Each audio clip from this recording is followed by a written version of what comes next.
여러분 안녕하십니까? KBC 8시 뉴스입니다. 오늘 광주와 전남의 한낮 기온이 어제보다 10도 가까이 떨어지면서 쌀쌀했습니다.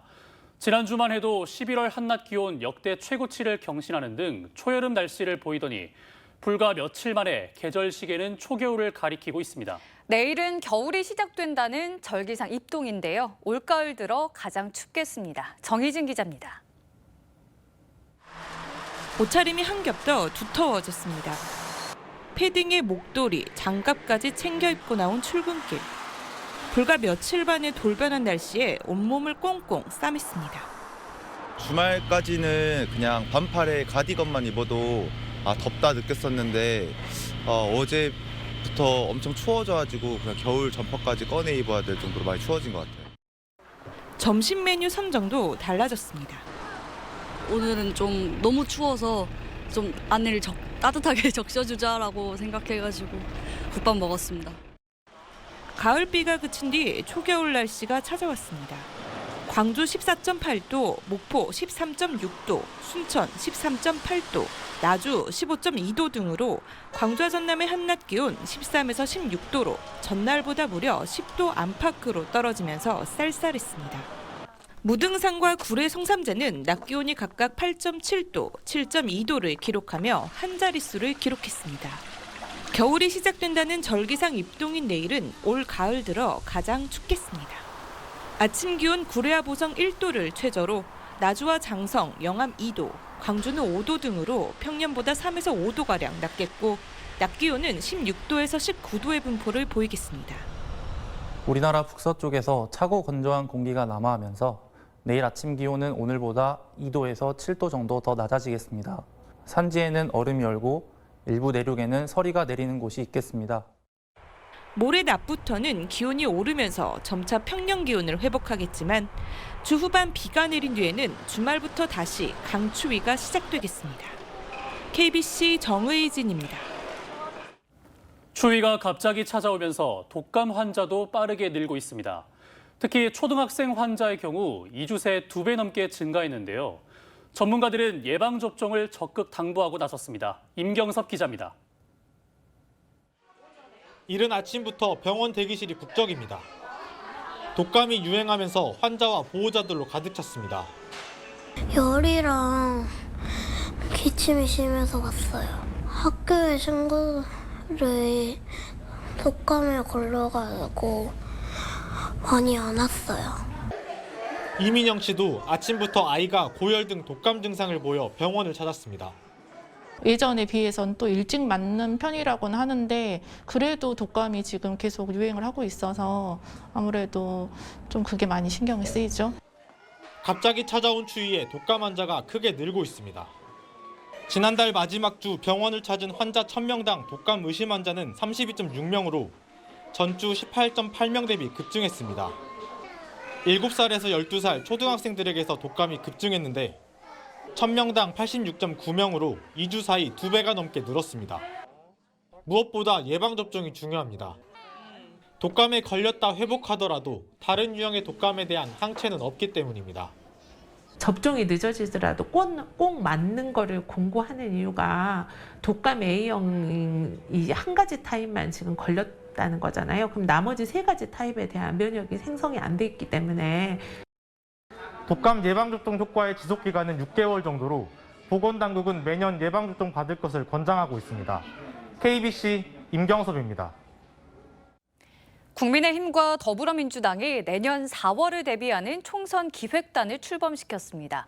공천 방안에 대한 논의도 본격적으로 시작되고 있는데요. 그만큼 내년 총선을 둘러싼 내부 갈등도 점차 커져가는 모양새입니다. 이형길 기자입니다. 민주당 총선기획단의 첫 회의에서 제기된 공천룰 변경 가능성. 지금 여러 주제들이 논의가 되고 있는데 아무튼 혁신위가 제안한 여러 사항들에 대해서는 우리 기획단에서 특정한 시간을 잡아서 논의를 할 계획입니다. 언급이 있자마자 친명 원외 조직이 움직이기 시작했습니다. 더민주혁신회의는 광주에서 기자회견을 열고 현역 의원에게 최대 40%까지 감점과 3선 이상 단일 선거구 출마 불가론을 담았던 김은경 혁신안 수용을 요구하고 나섰습니다. 계파에 따라 자리를 나눠 갖는 식의 공천은 통합이 아니라고도 압박했습니다. 누구에게 한 자리, 또 누구 계파에 한 자리, 이것을 통합이라고 말했던 기존 정치를 답습하지 말라. 이재명 대표가 지명직 최고위원과 총선기획단 단장 등을 친명계로 포진시킨 상황이라 비명계 현역 의원들의 불안감은 더 커지고 있습니다. 이런 움직임이 사실상 공천을 친명 원외 인사 중심으로 하려는 포석이 아니냐는 해석도 낳게 하고 있습니다. 비명계 이원욱 의원은 이에 대해 총선기획단이 아니라 친명기획단, 이재명 사당화 완성이라는 말까지 쓰며 강하게 비판했습니다. 여당인 국민의힘은 메가시티 서울과 정치적 대사면으로 민심과 내부 통합을 이뤄내려 하고 있지만 이준석 신당론으로 뒤숭숭한 상황입니다. 민주당도 정치 혁신을 앞세워 민심을 얻어야 하지만 잠재된 계파 갈등이 또다시 표면화될 우려가 커지고 있습니다. KBC 이영길입니다. 한평군이 광주 군공항 이전과 관련해 2차례 연기했던 군민 여론조사를 12월에 실시하는 방안을 검토하고 있습니다. 한평군은 광주 군공항 이전과 관련해 주민의 여론을 묻기로 한 약속에 따라 12월에 군민 여론조사를 실시하는 방안을 신중히 검토 중이지만 아직까지 구체적인 날짜와 방법은 정해지지 않았다고 밝혔습니다. 그동안 전라남도가 광주 군공항 이전 후보지로 무안을 단수 지역으로 선정해 여론전으를 펼치고 있는 상황이라 한평군이 여론조사를 실시할 경우 새로운 국면을 맞게 될 수도 있습니다. 광주광역시는 영산강의 수질을 2등급으로 올리고 자연형 물놀이장 등을 조성하는 영산강 Y벨트 사업의 밑그림을 발표했습니다. 3천억 원대의 많은 예산이 투입되는 대규모 사업인데 실현 가능성을 놓고 시작부터 우려의 목소리가 커지고 있습니다. 박성호 기자의 보도입니다. 전국 4대강 중 하나인 호남의 젖줄 영산강은 광주 하수 오염원으로 인해 수질이 3, 4등급 수준에 머물러 식수가 아닌 농업용수로 사용됩니다. 광주광역시는 영산강의 수질을 2등급으로 개선하고 생태습지와 친수시설 등을 만들어 시민들의 휴식 공간으로 만들겠다는 Y벨트 사업을 발표했습니다. 하지만 행정사무감사에서 실현 가능성이 낮다는 지적이 잇따랐습니다.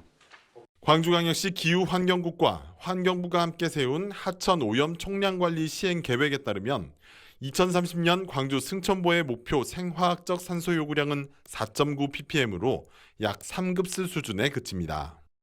하지만 Y벨트를 추진하는 광주광역시 신활력추진본부는 Y벨트 사업의 일환인 수질 개선 사업으로 생화학적 산소 요구량을 2.78 ppm으로 개선할 수 있다고 주장하고 있습니다. 수질 측정 지점마다 차이가 있다는 점을 감안해도 실무부서 간 의견 차이가 크게 납니다. 기후환경국에서는요 2030년까지 목표를 3등급으로 잡았어요. 2등급이 안 되니까 3등급으로 잡았겠죠. 기후환경국하고 같이 논의도 안 해보시고 2등급으로 잡으신 것 같은데요. Y벨트의 수질 개선 사업은 2030년에 마무리되는데 친수공간이나 놀이시설만 2026년에 먼저 조성하기로 한 점도 사업의 앞뒤가 맞지 않는다는 비판이 큽니다.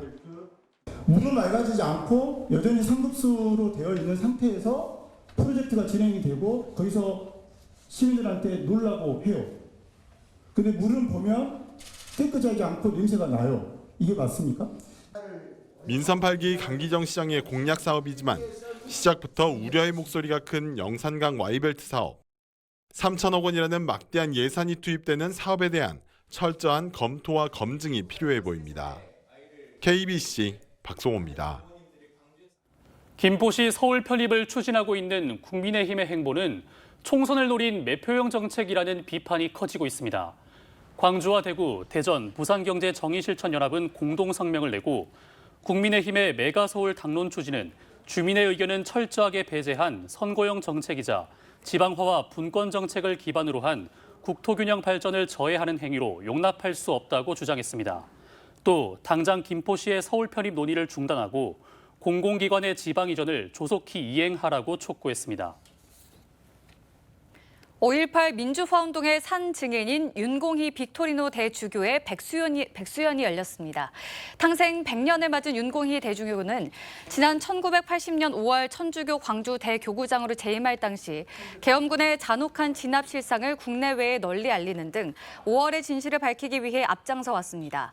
윤 대주교는 민주화를 위해 큰 역할을 한 것처럼 말씀하시지만 이 자리에는 옥고를 치른 분들도 있다며 영광스러운 자리를 마련해 주셔서 감사하다고 소감을 밝혔습니다. 광주 전남 김대중 재단 주최로 열린 백수연회는 권노갑 김대중 재단 이사장, 이낙연 전 민주당 대표, 김부겸 전 국무총리, 임채정 전 국회의장 등이 참석했습니다. 윤석열 대통령의 부인 김건희 여사가 순천 전통시장을 찾아 상인들을 격려했습니다. 김 여사는 오늘 오후 순천 아랫장 노점과 수산물 가게에 들러 장사에 어려움은 없는지를 물으며 제철 농산물과 반건조 생선 등을 구매했습니다. 김 여사는 이어 노관규 순천시장을 만나 최근 폐막한 순천만 국제정원 박람회의 성공을 축하하며 애니메이션 사업을 잘 준비해 청년들에게 희망을 만들어달라고 당부했습니다. 출근 시간 광주의 한 도심 교차로에서 시내버스와 승합차가 부딪혀 2명이 다쳤습니다. 오늘 아침 6시 50분쯤 광주시 운남동의 한 교차로에서 승객 21명을 태운 시내버스가 승합차와 충돌해 승객 2명이 가벼운 부상을 입고 병원으로 옮겨졌습니다. 경찰은 시내버스 운전자가 신호를 위반해 사고가 난 것으로 보고 정확한 경위를 조사하고 있습니다. 2023 대한민국 국향대전이 열렸던 한평엑스포공원이 2주 동안 무료로 개방됩니다. 한평구는 오는 19일까지 진행되는 무료 개방 기간에도 대형 국화조형물 대부분과 국화분재 전시관, 자연생태관, 친환경 농업관 등 테마 전시관이 축제 기간과 동일하게 운영된다고 밝혔습니다. 또 10시까지 야간 경관 조명도 제공됩니다. 신안을 비롯한 먼 섬에 살고 있는 주민들을 지원하기 위한 국회 공청회가 열렸습니다. 서삼석 민주당 의원은 국회의원회관에서 국토 외곽 먼섬 지원 특별법 국회 공청회를 열어 신안 등 육지에서 50km 이상 떨어진 먼 섬에 거주하는 주민들이 정부로부터 행정적, 재정적 지원을 받을 수 있는 방안을 논의했습니다. 지난 7월 서 의원은 국토 외곽 먼섬 지원 특별법을 대표 발의한 바 있습니다. 영산강과 섬진강 유역의 홍수 예경보 체계가 대폭 강화됩니다. 영산강 섬진강 유역 물관리위원회는 홍수 예보 확대를 위해 올해 수위 관측소를 136곳으로 늘리고 내년에 41곳을 추가로 짓는 등 총 177곳으로 확대할 방침입니다. 이를 통해 홍수특보 지점을 확대하는 한편 도심 침수 예보도 확대하기로 했습니다. 또 물관리위원회는 유관기관과 정책토론회를 열어 재난 상황을 대비해 협력을 강화하기로 했습니다. 대유 위니아 계열사의 법정관리 신청으로 경영난을 겪고 있는 중소기업을 지원하기 위해 정부와 여당이 나섰습니다. 오늘 오후 국민의힘 유이동 정책위의장과 중소벤처기업부 차관 그리고 4대 시중은행 책임자들은 광주 하남 산업단지 관리공단에서 현장 간담회를 열고 협력사의 피해 상황을 점검한 뒤 피해 기업 지원에 함께할 것을 약속했습니다.